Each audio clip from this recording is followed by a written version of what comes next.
చంద్రబాబు గారు ఇచ్చిన మాట ప్రకారం అన్నదాత సుఖీబాబుకు నిధులు విడుదల చేశారు. ఆ కార్యక్రమాన్ని కూడా ఎటువంటి హంగు ఆర్భాటాలు లేకుండా నిజమైన రైతు పండగలాగా చేశారు. ఎందుకంటే ఆ పొలాల మధ్య కొంత ఖాళీ ప్లేసులు, చుట్టూ పచ్చని పొలాలు, ఆ ఖాళీ ప్లేస్లో కొంత ఆ ఖాళీలో ఎటువంటి మళ్ళీ దానికి ఏమి ఏసీలు పెట్టలేదు, స్టేజ్లు వేయలేదు, టెంట్లు వేయలేదు, పైన పరదాలు వేయలేదు.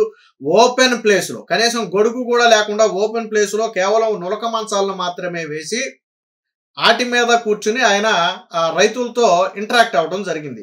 వాస్తవానికి జగన్మోహన్ రెడ్డి అయితే ఇది చూసిన తర్వాత వైసీపీ వాళ్ళు ట్రోల్ చేయటం మొదలుపెట్టారు. నాకు అర్థం కాల, ఎందుకు ట్రోల్ చేయాలి?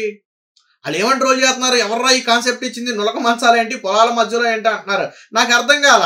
మరి వైసీపీ వాళ్ళు అందరూ కూడా ఎందుకు మెదడు మందంగాళ్ళు, ఎందుకు వాళ్ళు అక్కడే ఆగిపోయారు అంటే వాళ్ళ ఆలోచన అలాగే ఉంటుంది. ఇప్పుడు ఏం ప్రశ్నించాలి మనం? జగన్మోహన్ రెడ్డి లాగా హెలికాప్టర్లో ఎగిరేసి హెలికాప్టర్లో జగన్మోహన్ రెడ్డి వాస్తవానికి గతంలో ఓ పథకాన్ని అమలు చేయాలంటే ఏం చేసేవాడు? ముందు ఇంటి నుంచి బయలుదేరినప్పుడు పరదాలు పడతారు. పరదాలు బట్టి ఎవరు రాళ్ళు చొప్పు లేకుండా ఇంటి చుట్టూ పరదాలు బట్టి అక్కడ నుంచి హెలిప్యాడ్ వద్దకు వెళ్ళి లేదా ఎయిర్పోర్ట్కి వెళ్ళి అక్కడ నుంచి స్పెషల్ ఫ్లైట్ వేసుకుని, స్పెషల్ హెలికాప్టర్ వేసుకుని ఆ సభాస్థలానికి వెళ్ళి మళ్ళీ అక్కడి నుంచి పరదాల మధ్యలో సభ వేదిక మీదకి వెళ్ళి ఈ మధ్యలో సభలోకి మళ్ళీ ఎవరైనా నల్ల చున్నీలో లేదా నల్ల చొక్కాలో వేసుకుని వస్తే వాళ్ళందరినీ అడ్డుకోవటం. ఇంకో పక్క ఎక్కడైనా ఆయన వెళ్ళే మార్గ మధ్యంలో ఎక్కడైనా సరే చెట్లుంటే చెట్లు మొత్తం కొట్టేయటం. అలాగే డ్వాక్రా మహిళల్ని, స్కూల్ విద్యార్థుల్ని భారీగా రాష్ట్రం మొత్తంలో ఆర్టీసీ బస్సులన్నీ వాళ్ళకి పెట్టేసి జనాన్ని తరలించేయటం. ఇవి కదా జనం మళ్ళీ పారిపోకుండా సభల చుట్టూ కందకాలు అంటే గోతులు తవ్వటం. జగన్మోహన్ రెడ్డి సిద్ధం సభల్లో పారిపోతుంటే గోతులు తవ్వారు చుట్టూ జనం పారిపోకుండా. ఇలాంటి పనులు చేశారు. సో ఇవన్నీ కూడా దోబరా ఖర్చులు. ఒక రకంగా చంద్రబాబు గారు అంతకు మించి ఖర్చు చేస్తే మనం ఫీల్ అవ్వాలి. అరే ఆయన ఎక్కడ ఒక రూపాయి ఖర్చు చేయలేదు, ఒక టెంట్ వేయలేదు, ఒక కుర్చీ వేయలేదు, ఒక ఏసీ పెట్టలేదు, బస్సులు పెట్టేసి జనాన్ని తరలించుకు రాలేదు. మొత్తం ఆ కార్యక్రమం మొత్తానికి 1000 మంది 15 మంది మాత్రమే వచ్చారేమో. కేవలం ఆ రైతులు, అక్కడ ఉన్నటువంటి కొంతమంది స్థానిక ప్రజలు అందరినీ కూడా రానివ్వరు. ఎందుకంటే ఆ ప్లేస్ అక్కడ కుదరదు కాబట్టి. సో చాలా సింపుల్గా ఆయన ఉద్దేశం ఏంటంటే రైతులతో ఇంటరాక్ట్ అవ్వాలి. పథకం విడుదల చేసే సందర్భంగా రైతులతో మాట్లాడి వాళ్ళ సాధక బాధకాలు తెలుసుకోవాలి. అవసరమైతే దానికి ప్రభుత్వం కొన్ని చర్యలు కూడా తీసుకుంటుంది. అది చంద్రబాబు గారి ఉద్దేశం.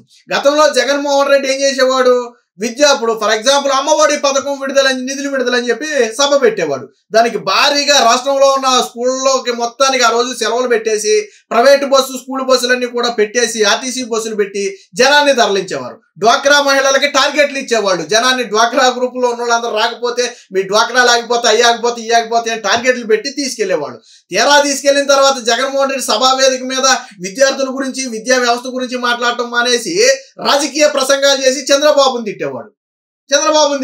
ఇది జగన్మోహన్ రెడ్డి గతంలో చేసిన పని. ఇప్పుడు అసలు ఎక్కడా కూడా జగన్మోహన్ రెడ్డి పేరెత్తలేదు. మహా అయితే గత ప్రభుత్వంలో రైతులు నష్టపోయారని మాట్లాడుంటాడు. అంతకుమించి చంద్రబాబు గారు అసలు దేని గురించి మాట్లాడాల. ఆయన ఉద్దేశం ఏంటి? రైతులతో ఇంటరాక్ట్ అవ్వాలి, ఆ రైతుల సాధక బాధలు తెలుసుకోవాలి. సో అలా పెట్టారు. మరి దీన్ని ఎందుకు ట్రోల్ చేశారు నాకు అర్థం కాల. గతంలో జగన్మోహన్ రెడ్డి సభలను ఈ సభలను ఒకసారి పోల్చండి. నేను ఇందాక చెప్పినట్టుగా జగన్మోహన్ రెడ్డి ఒక సభ పెట్టాలి అంటే ఆ పెద్ద యుద్ధమే తెలుసా. ఒక వారం రోజుల ముందు ప్రిపరేషన్ ఉండాలి. ఎందుకంటే రోడ్లు మొత్తం చెట్లు కొట్టేయాలి, పరదాలు కట్టేయాలి, ఆ రోజు షాపులు మొత్తం మూసేయాలి. జగన్మోహన్ రెడ్డి స్పెషల్ హెలికాప్టర్ పెట్టాలి, ఆయన దారి మధ్యలో వల్ల పట్టుకోవాలి, తర్వాత సభా వేదిక వెళ్ళి లేక భజన బృందం కూడా సిద్ధంగా ఉండాలి. దానికి ఎవరైనా సరే నల్ల చున్నీలో నల్ల చొక్కాలు వేసుకొస్తే వాళ్ళని అడ్డుకోవాలంటే బహుశా లేదన్నా ఆ నల్ల చున్నీలు తీసి నిరసనలాగా వ్యక్తం చేస్తారని భయమో ఏంటో తెలియదు. కానీ నల్ల చున్నీ వేసుకెళ్తే సభను అడ్డుకునే పరిస్థితి ఎక్కడా లేదు. జగన్మోహన్ రెడ్డి సభా వేదిక చుట్టూ బారికేడ్లు కట్టేయాలి, వాళ్ళంతా కూడా దాదాపు 50 మీటర్ల దూరం నుంచి వెనక్కి ఉండాలి. ఇది జగన్మోహన్ రెడ్డి హయాంలో జరిగినటువంటి సభలు. మరి నిన్న అన్నదాత సుఖీభవ అనేది అతిపెద్ద కార్యక్రమం. కూటమి ప్రభుత్వం ఇచ్చినటువంటి సూపర్ 6 హామీల్లో అతి కీలకమైనటువంటి హామీ. ఎక్కడ హంగు లేదు, ఎక్కడ హార్బాటం లేదు. ఆయన మామూలుగా కారులో వెళ్ళాడు. గట్టిగా తిప్పి కొడితే ఏమన్నా 50 మంచాలో 100 మంచాలో వేసారేమో నాకు తెలియదు. 100 మంచాలు వేశారు. వాటి మీద కూర్చున్నారు, హ్యాపీగా మాట్లాడారు. కనీసం చంద్రబాబు గారు గొడుగు కూడా పట్ల అక్కడ చూడండి మీరు, పార్టీ జెండాలు ఎక్కడా లేవు. టీడీపీ కండువాలు వేసుకుని ఎవరు రాలా. ఈవెన్ చంద్రబాబు గారు కూడా మెడలో గ్రీన్ కలర్ టవల్ వేసుకున్నారు. రైతులకు మద్దతుగా గ్రీన్ కలర్ టవర్ వేసుకున్నారు. సో రైతులు అంటేనే గ్రీన్ కలర్ వేసుకున్నారు. ఎక్కడా పార్టీ జెండాలు లేవు. ఆయన కోసం భారీ స్వాగతాలు లేవు, బస్సుల ఏర్పాటు, జనాన్ని తరలించడాలు లేవు, ఆయనకు భజనా బృందాలు ఎక్కడా లేవు. ఆయన కూర్చున్నాడు, పక్కన ఒక 2-3 రైతులను కూర్చోబెట్టుకున్నాడు అంతే. భజనా బృందాలు లేవు. ఆయన గురించి ఎవడన్నా డబ్బా కొట్టి మైకిలు ఇచ్చి డబ్బాలు కొట్టించడాలు లేవు. ఇంటరాక్ట్ డైరెక్ట్ గా రైతుకు మైక్ ఇచ్చేవాడు, మీ సమస్యలు ఏంటని అడిగేవాడు, ఈయన మాట్లాడేవాడు, అదేదో చెప్పేవాడు. ఈ నోట్ చేసుకునేవాళ్ళు అంతే. మరి గతంలో సభలు ఈ సభల్ని మనం పోల్చాల్సింది ఎలా కదా. చంద్రబాబు నాయుడుకి ఎవరు ఇచ్చారా కాన్సెప్ట్? చంద్రబాబు నాయుడు గారు అన్న బడ్జెట్లో ఏమన్నా దానికి ఏమన్నా ₹1 కోట్లు 2 కోట్లు పెట్టారా? చంద్రబాబు గారు తలుచుకుంటే ఆయన తీసుకురాలేడా? ఒక 20,000 మంది జనాభాను లేకపోతే రాష్ట్రం మొత్తం ఉన్న బస్సులన్నీ పెట్టేసి మీలాగా ఆయన తీసుకురాలేడా? ఆయనకి జనాన్ని తీసుకురావాల్సిన అవసరం లేదు. ఆయన ఉద్దేశం పథకం ప్రజల్లోకి వెళ్ళాలి, వాళ్ళ సాధక బాధలు తెలుసుకోవాలి, ఇంటరాక్ట్ అవ్వాలి. ఆయన ప్రతి నెల 1వ తారీఖున పింఛను స్వయంగా ఆయన ఎందుకు ఇస్తున్నాడు? ఆయన ఎందుకు ఇవ్వాలి? అధికారులు ఉన్నారు కదా ఇచ్చేవాళ్ళు. ఎందుకు ఇస్తున్నాడు ఆయన? అదే జగన్మోహన్ రెడ్డి పింఛన్లు అంటే మళ్ళీ సేమ్, మళ్ళీ సభలో మళ్ళీ బారికేడ్లు, మళ్ళీ చెట్లు కొట్టడాలు, మళ్ళీ అడ్డుకోవటాలు, మళ్ళీ కందకాలు తవ్వటాలు, మళ్ళీ బస్సులు ఏర్పాటు చేయడాలు, మళ్ళీ డ్వాక్రా మహిళల్ని స్కూల్ విద్యార్థులు తరలించడాలు, ఇంత కార్యక్రమం ఉంటుంది. కానీ చంద్రబాబు గారు సింపుల్ గా ఏదో ఒక నిరుపేద కుటుంబాన్ని ఎంచుకుంటున్నారు, హ్యాపీగా వెళుతున్నారు, పెన్షన్ ఇచ్చేసి వాళ్ళ బాధలు అడుగుతున్నారు, వాళ్ళకి ఏదైనా అప్పులో లేకపోతే ఇళ్ళో లేకపోతే ఇంకోటో ఉంటే వాటిని తీర్చడానికి హామీ ఇస్తున్నారు, వాళ్ళకి ఏదైనా జీవనోపాధి కోసం వెహికల్స్ ఇస్తున్నారు. ఎందుకు వెళ్తున్నారు అంటే స్వయంగా ఒక ముఖ్యమంత్రి ప్రతి నెల పేదల దగ్గరకు నడిచి వచ్చి, పేదల ముఖ్యమంత్రి దగ్గరికి వెళ్ళడం కాదు, ముఖ్యమంత్రి ప్రతి నెల పేదల వద్దకు నడిచి వచ్చి వాళ్ళ చేతిలో పెన్షన్ పెట్టి మీకు నేను అండగా ఉన్నానని ఒక భరోసా ఇవ్వడంతో పాటు ఏంటి మీ కష్టాలని ప్రతి నెల మాట్లాడి తెలుసుకుంటున్నాడు. ఆయన ఆటో ఎక్కుతాడు, ఆయన సైకిల్ ఎక్కుతాడు, బస్సు ఎక్కుతాడు, ట్రాక్టర్ ఎక్కుతాడు, పూరు గుడిసెలో కూర్చుని భోజనం చేస్తాడు. ఆయన ఏం మొహమాటం ఉండదు. ఆయన ఇది చంద్రబాబు గారి విధానం. ఆయన ప్రజలతో, ఆయన ముఖ్యమంత్రిగా ఉండి జెడ్ కేటగిరీ ఉన్నప్పటికీ కూడా వీలైనంత ఎక్కువగా ప్రజలతో కలవాలనేది ఆయన ఉద్దేశం. మరి జగన్మోహన్ రెడ్డి ఏ రోజైనా ప్రజల్లోకి వచ్చాడా? ఆ జగన్మోహన్ రెడ్డి బయటకు వస్తే పరదాలు, జనమేమో ఒక 20 మీటర్ల దూరంలో ఉండాలి. ఆయనతో మాట్లాడాలంటే స్క్రిప్ట్ ఇచ్చిన వాళ్ళు ముందుకు వచ్చి మాట్లాడాలి. జగన్మోహన్ రెడ్డి అనే వ్యక్తి ఎక్కడా ఆగడు. అది జగన్మోహన్ రెడ్డి హయాంలో జరిగినటువంటి కానీ చంద్రబాబు గారికి ప్రజలకి అసలు మధ్య ఏమీ లేవు. గతంలో 1-2 సందర్భాల్లో జగన్మోహన్ రెడ్డి దగ్గర పనిచేసిన అధికారులకి పాపం ఇంకా వాసన పోక చంద్రబాబు గారు వస్తుంటే చుట్టూ వైట్ క్లాతులు కడితే ఒకసారి నారా లోకేష్ వార్నింగ్ ఇచ్చాడు, ఒకసారి చంద్రబాబు గారు వార్నింగ్ ఇచ్చారు.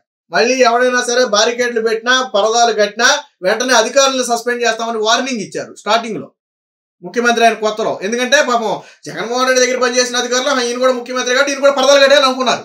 జగన్మోహన్ రెడ్డి కంటే ప్రజలంటే భయం, ఎక్కడ నిలదీస్తారని. కానీ చంద్రబాబు గారికి ఆ భయం లేదే. ఇది ఇద్దరు మాది పాపం. అందుకనే పేటీఎం బ్యాచ్ ఏంటంటే దీన్ని ట్రోల్ చేస్తున్నారు. నాకు అర్థం కాదు. మంచాల కాన్సెప్ట్ ఏంటి, పొలాల కాన్సెప్ట్ ఏంటంటే రైతులు ఎక్కడ ఉండాలా? అంటే జగన్మోహన్ రెడ్డి లాగా తీసుకెళ్లిపోయి సెక్రటరేట్ ఏసీ రూములో రైతులను కూర్చోబెడితే సమస్యలు తీరుతాయా? రైతుల దగ్గరికి ముఖ్యమంత్రి వెళ్ళడం గొప్ప, ముఖ్యమంత్రి దగ్గరికి రైతులు రావడం గొప్ప? ఏది గొప్ప? జగన్మోహన్ రెడ్డి లాగా అమరావతి రైతుల్ని 5 ఏళ్ల పాటు వేధించడం గొప్ప, ఈ రోజు రైతుల మధ్యకి వెళ్ళి మీ సమస్యలు ఏంటని అడగడం గొప్ప? రైతులంటే చిత్తశుద్ధి లేని మీకు రైతుల విలువ తెలియదు. జగన్ అంటే ముఖ్యమంత్రితో సమావేశం అంటే ఒక ఐడియా ఉంటుంది, పెద్ద పెద్ద స్టేజీలు వేయాలి, ఏసీలు పెట్టాలి, జగన్మోహన్ రెడ్డి లాగా పరదాలు కట్టాలి, బారికేడ్ కట్టాలి, ఇది ఒక ఆలోచనలోకి వచ్చేసారు. బట్ అది కాదు ముఖ్యమంత్రి అంటే. ముఖ్యమంత్రి అంటే ప్రజలతో కలిసి మెలగటం. అది చంద్రబాబు గారు చేసి చూపిస్తే వీళ్ళకి ఎందుకంటే ఏదో ట్రోల్ చేయాలి కదా. నేను ఈవెన్ ఆఫ్ ద రికార్డు కూడా కొంతమంది మాట్లాడుకుంటున్నా చంద్రబాబు వాస్తవానికి ఇది గతానికంటే భిన్నంగా ఉంది. గతంలో ఎవరో కూడా ఈ టైపు చేసి ఉండరు, నేను ఒప్పుకుంటా. కానీ యాక్సెప్ట్ చేశారు. ప్రజల మధ్యలో చంద్రబాబు గారు స్వయంగా కూర్చుంటే ప్రజలు యాక్సెప్ట్ చేశారు.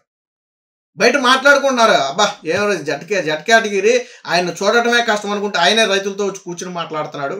ఎక్కడ పాలిటిక్స్ లేవు, ఎక్కడ రాజకీయ విమర్శలు లేవు, కేవలం రైతు ఇష్యూల గురించే మాట్లాడాడు. ఇది కదా నాయకుడు అంటే. బయట మాట్లాడుకుంటున్నారు, యాక్సెప్ట్ చేస్తున్నారు ప్రజలు. పేటీఎం బ్యాచ్ మాత్రం అక్కడే ఆగిపోయింది. వాళ్ళ బుర్ర మాత్రం మోకాళ్ళలో ఉంటుంది కదా, అక్కడే ఆగిపోయింది. ఎందుకు బారికేడ్లు, ఎందుకు మంచాలు, ఎందుకు పొలాల మధ్య? జగన్మోహన్ రెడ్డి లాగా ఏదో పెట్టుబడుల సదస్సు అని చెప్పి వైజాగ్లో చూడండి ఆన్లైన్లో తీసుకొచ్చి సూటు బూట్లు వేసి కూర్చోబెట్టాడు. అలాగుంటుంది వీళ్ళు చేసే కార్యక్రమాలు. చంద్రబాబు గారి దగ్గర కూర్చున్న వాళ్ళు రైతులా కాదా? ఆయన ఒక జనాన్ని అసలు రానివ్వలా. కేవలం రైతులు, లోకల్ ప్రజలు. ప్రకాశం జిల్లా దర్శి మండలం జరిగినట్టుంది. మొత్తం కలిపి 1000-1500 మంది ఉంటారు, అంత మించి ఉండరు. రానివ్వలా. చంద్రబాబు గారి 100 మంది పోలీసులు కూడా బందోబస్తు ఏమి లే. మీరు చూడండి కావాలంటే. ఉన్న 4-5 పక్కన ఉన్నారు, మిగిలిన వాళ్ళు దూరంగా ఉన్నారు అంతే. సో అది నాయకుడి లక్షణం. కాబట్టి ఎప్పటికైనా ఈ ట్రోల్ చేసే పేటీఎం బ్యాచ్ తెలుసుకోండి, క్షేత్రస్థాయిలో పరిస్థితులు తెలుసుకుని మీ అన్న చేసిన దోబరా ఖర్చులు, మీ అన్న చేసిన అడావిడికి చంద్రబాబు గారి సింప్లిసిటీకి మధ్య తేడాను తెలుసుకోండి.